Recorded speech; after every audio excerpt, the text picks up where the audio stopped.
Buenas noches y bienvenidos a la Estación 33, transmitiendo terror desde el sótano del planeta.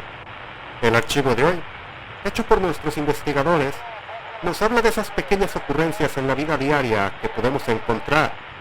En un inicio parece que todo está normal, pero entonces aparece un elemento nuevo y no tenemos idea de lo mucho que todo está por cambiar. Los dejo entonces con el loco de la estación de tren. Estaba viendo televisión cuando escuché la puerta abrirse. Vi que la hora marcaba a las 9:30 de la noche. Extraño, ya que por lo general mi papá llegaba antes de las 9 de la noche. Pero considerando lo del carro averiado, supongo que era normal. No pensé que tardaría más de hora y media en llegar. Lo que sí era extraño era que ni siquiera se molestó en decir buenas noches o ya llegué. Tuve que asomarme desde la sala para verlo, ahí en la puerta, mientras colgaba sus llaves y su saco y se encaminaba a la cocina. Esto no era del todo común, así que apagué el programa que estaba viendo y fui a la cocina con él. Aunque no platicáramos mucho, el cenar juntos era por lo menos una costumbre que yo quería seguir respetando. Cuando entré a la cocina, lo vi sacar una cerveza de la hielera. «Papá, dijiste que solo tomarías en días feriados», grité con una alarma en la voz. ¿Se había mantenido cuántos meses sobrio? ¿Unos 3 o 4? Otra promesa rota de su parte, pero aún así dolía ver cómo tiraba tanto progreso a la basura. Típico de él. Siempre es más fácil rendirse que seguir con las cosas. La vi tomarse una lata de un solo trago y sentarse en la mesa. La cara de mi papá no era normal. Nunca había sido exactamente lo que dirías una persona alegre o extrovertida, pero su habitual expresión neutra había sido reemplazada por una mirada de miedo y cansancio. Tomó un panecillo frío y se lo metió a la boca.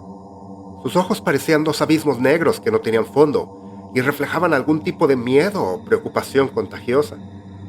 Mi madre había salido y no podía recordar su razón. Era obvio que no estaba con ganas de estar con su esposo al borde del alcoholismo, y cualquier pretexto para salir era bueno. Creo que estaba visitando a sus padres o a su hermana, o quizá encontrándose con su jefe otra vez. Ella había tenido la decencia de dejarnos panecillos y pizza congelada para evitar que muriésemos de hambre. Parte de mi resentimiento hacia ella era que no sabía si era porque ella estaba huyendo o solamente porque no podía huir con ella.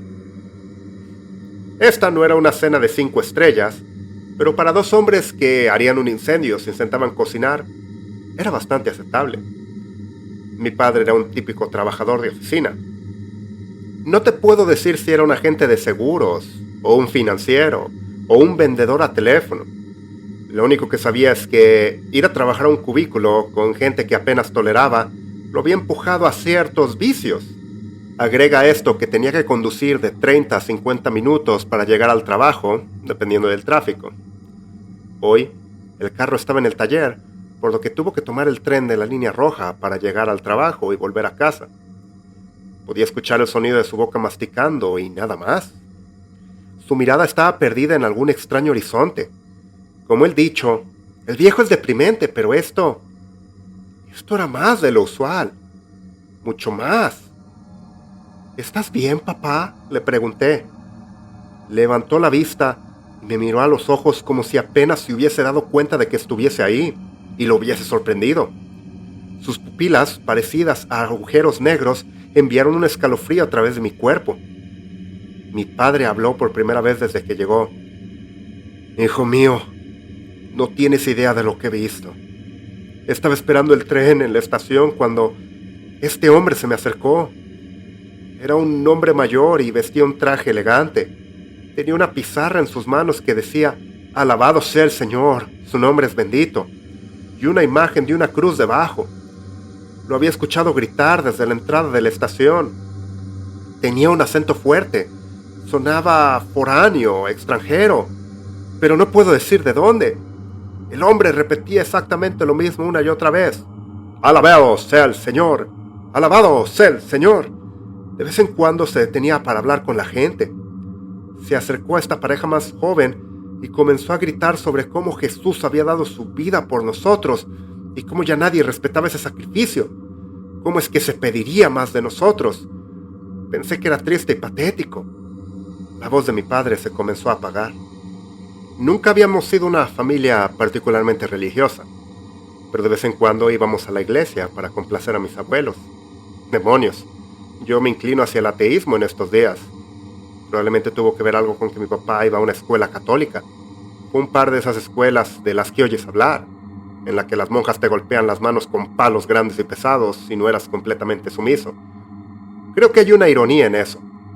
Intentan crear creyentes, pero solamente logran alejar a las personas de la iglesia y de su Dios. Papá se aclaró la garganta y nuevamente comenzó a hablar. Luego se acercó esta mujer musulmana. Bueno, creo que era musulmana porque tenía una de esas mantas alrededor de la cabeza. Entonces ella comenzó a gritarle cuando el predicador se acercó a ella. La mayoría de la gente en la estación pensó que iba a haber una pelea. Este punk que estaba a mi lado comenzó a reír. Tiene una moicana y patineta y perforaciones. Muy estereotípico. Sacó su iPhone y empezó a hacer una transmisión en vivo mientras se soltaba carcajadas. Quería decirle algo a ese maldito punk, pero antes de que reuniera el valor para eso, llegó el tren. Tomé mi maletín y lo abordé. No pasó nada particularmente peculiar durante el viaje hasta ahí, aparte de que había una mujer con sus hijos y un perro en su regazo. Uno de esos chiquitos y peludos, no sé cómo se llaman. Los niños estaban tratando de apaciguar al perrito.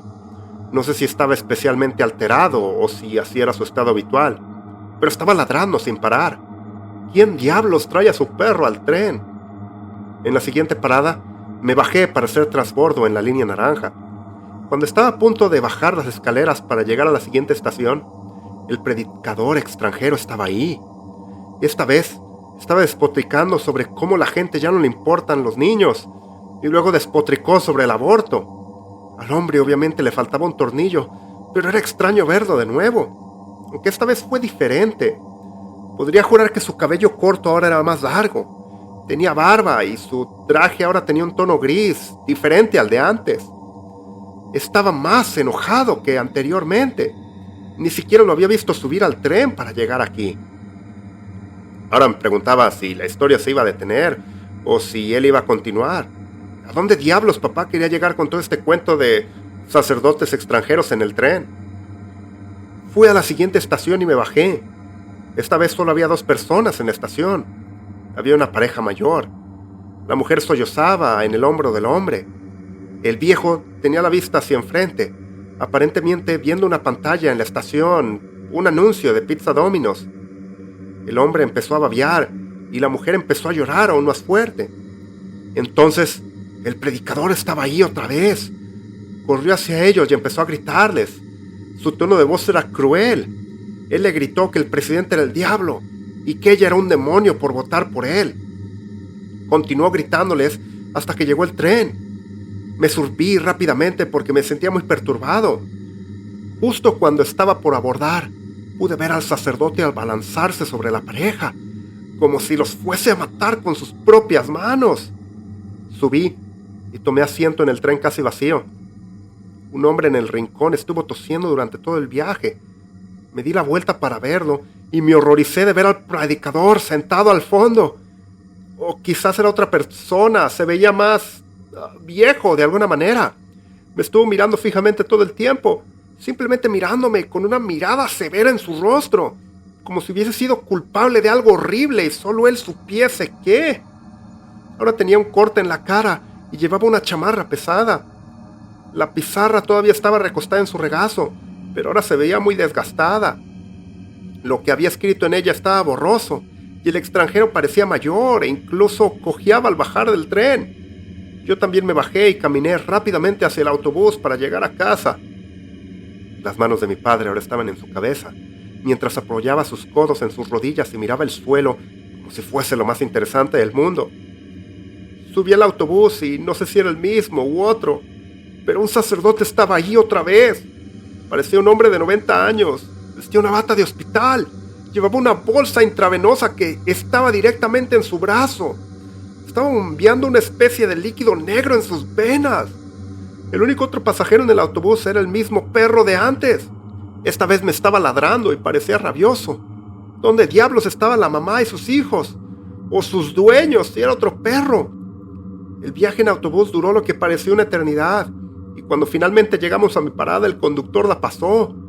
Caminé hasta el frente del autobús para preguntarle, pero su cara estaba... ya no tenía rasgos faciales. Parecía como si alguien hubiese derretido su carne, y ahora solo había una borrosa masa de carne. Había pliegues de piel que cubrían los lugares donde se suponía que debía estar su boca, su nariz y las orejas. Sin embargo, sus ojos todavía estaban ahí. Sus ojos verdes me veían con terror y agonía. Teniéndolo enfrente de cerca, pude ver que en su cara había una cicatriz en forma de una cruz invertida. Su mirada era lo único que necesitaba ver para saber que algo andaba mal. Las puertas se abrieron y salí corriendo sin mirar atrás. Cada vez que llegaba a una nueva calle, lo veía ahí con el perro. Cada vez su cuerpo estaba más decaído y tenía puesta una vestimenta diferente. Finalmente llegué a casa y entré a cenar. Esto era una locura. ¿Mi padre había perdido la razón? Lo miré confundido y le rogué que me contara más, pero él siguió mirando detrás de mí. Le dije que podíamos conseguir de ayuda, que todo estaría bien. Mierda, no sé cómo definir bien.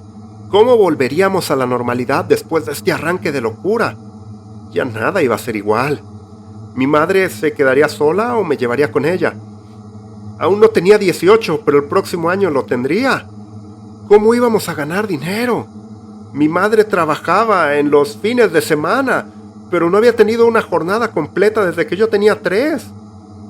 Mi padre empezó a decir algo. Hijo, todo estará bien, pero... Miró directamente detrás de mí y las lágrimas brotaron de sus ojos. Le pregunté qué estaba tratando de decir, pero me ignoró. Créeme cuando te digo que tu madre y yo te amamos, dijo mi padre. Yo también comencé a llorar. Le dije cuánto los amaba a él y a mamá, y que todo estaría bien. Levantó la mano, indicándome que dejara de hablar, y dijo con voz débil, Hijo, él está detrás de ti.